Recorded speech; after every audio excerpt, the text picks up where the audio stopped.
मैंने तुम्हें पहले भी समझाने की कोशिश की थी, लेकिन तुम्हारी बात समझ में नहीं आई। मेरे साथ ज्यादती की होती तो मैं बर्दाश्त कर लेता, लेकिन तुमने मलाइका को परेशान करके अच्छा नहीं किया। और वो जो मेरी बहन परेशान हुई थी उसका क्या? वो वक्ती जज्बा है, वक्त के साथ साथ ठंडा पड़ जाएगा। वाह, दूसरा मोहब्बत करे तो वक्ती और तुम करो तो लाफानी। अभी अभी तुम हवालात से छूट कर आए हो ना। आइंदा मलाइका को परेशान करने की कोशिश की ना तो सलाखों के पीछे भिजवा दूंगा दोबारा से। ए, तुम कौन हो? तुम मुझे वार्न करने वाले? तुम बहुत अच्छी तरह जानते हो मैं कौन हूं, तुम्हें समझाने वाला। तुम्हारे एहसानों तले दबे हो तुम, अपनी आवाज भी दबा लेनी चाहिए तुम्हें। मरने मराने की धमकियां देते हो। किसी ने ठीक ही कहा था, तुम जैसे लोगों पे एहसान करके कोई फायदा नहीं होता। मैं लानत भेजा तुम्हारे किए हुए एहसानात पर, और देख लूंगा तुम्हें भी और तुम्हारी मलाइका को भी।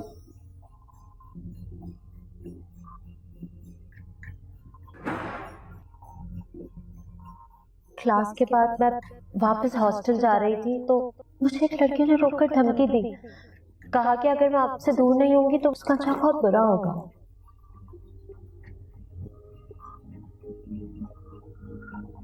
रोशन! डैड, क्या हो रहा है यहाँ पे? डैड आप ठीक तो हैं? Are you alright?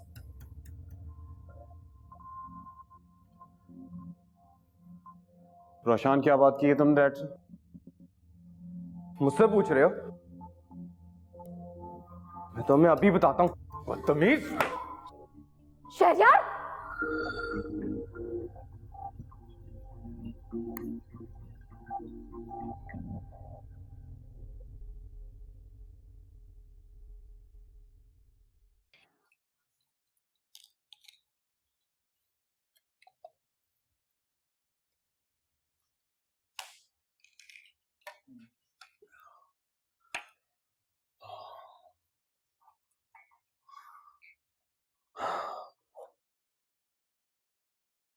नूर ने उस नालायक को समझाया नहीं है कि मेरे मुकाबिल ना है कभी। वो तो जैसे कुछ और ही सोचकर बैठी है। मुझे तो लग रहा है कि मामला कुछ और है।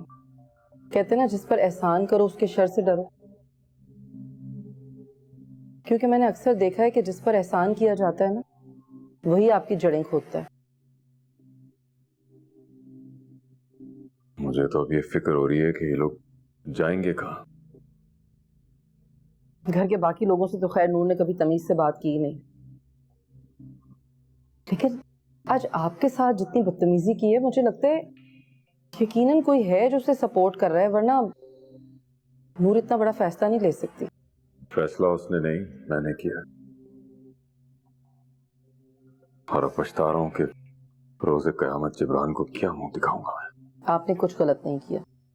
अगर वो लोग अपनी गलती पर बहादुर लोगों की तरह पशेमानी का इजहार करते, आपसे माफी मांग लेते, तो मामला इतना न बिगड़ता।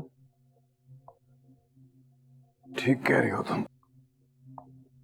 तुम आराम करो, मैं जरा बाहर जा रहा हूँ। कहाँ जा रहे हैं आप? टेरेस से बैठूंगा थोड़ी देर। हाँ, चलूं आपके साथ? नहीं।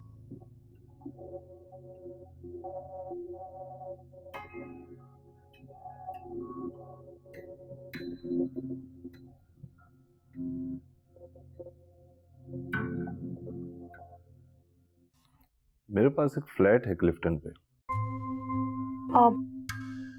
और फर्नीचर का क्या होगा? मैं उसको फर्निश करवा दूंगा, तुम फिक्र मत करो। टेंशन तो है ना। मैं शहरयार को ऐसा नहीं समझती थी। फहद, अगर इस मुश्किल वक्त में आप ना होते तो न जाने हमारा क्या होता।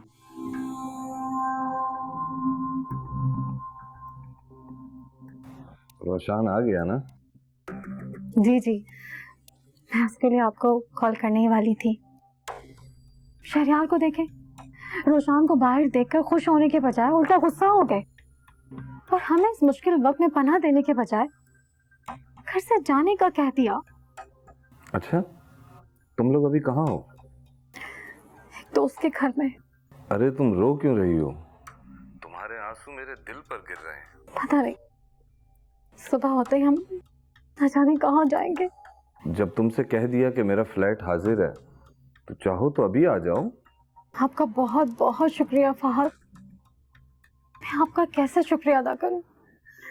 आपने मुझ बेवा का और मेरे यतीम बच्चों को जिस तरीके से साथ दिया है, अरे शहरयार ने तो कोई कसर नहीं छोड़ी। अरे मैं हूं ना, फिक्र क्यों करती हो? टेंशन मत लो। Thank you so much.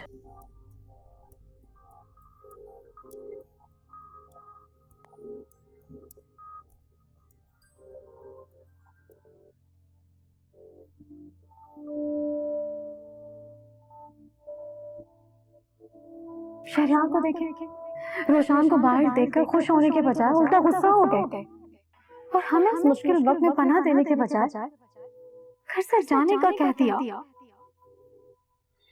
पहले दिन से ही गुफरान को तुम पे शक था। उसने भी तुम्हें उस खातून के साथ खाना खाते देखा जैसे तुम अपने दोस्त की वाइफ थे। अब मुझे इस तरह चोरी छुपे मिलना अच्छा नहीं लगता। तो फिर क्या चाहती हो तुम? आपका साथ।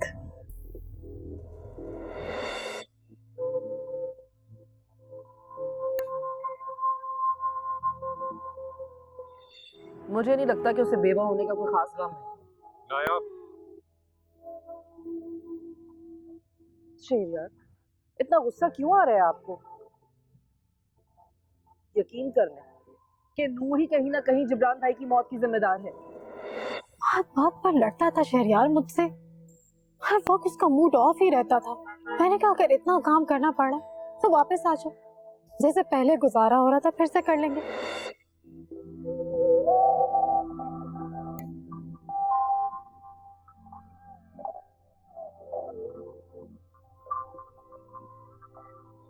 आप दोनों को शर्म नहीं आती? अभी जिब्रान भाई की कब्र की मट्टी सूखी भी नहीं है और आप यहाँ अपनी खुशियों की तैयारी कर रहे हैं। तुम गलत समझ रही हो, ऐसा कुछ नहीं है। आप ऐसे बता क्यों नहीं देते? आज नहीं तो कल इसे सच पता चल ही जाए। शहरयार तुम हद से पड़े हो।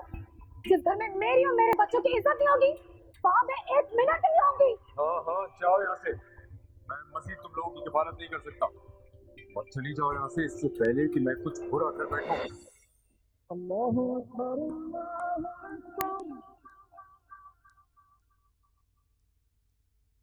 अल्लाह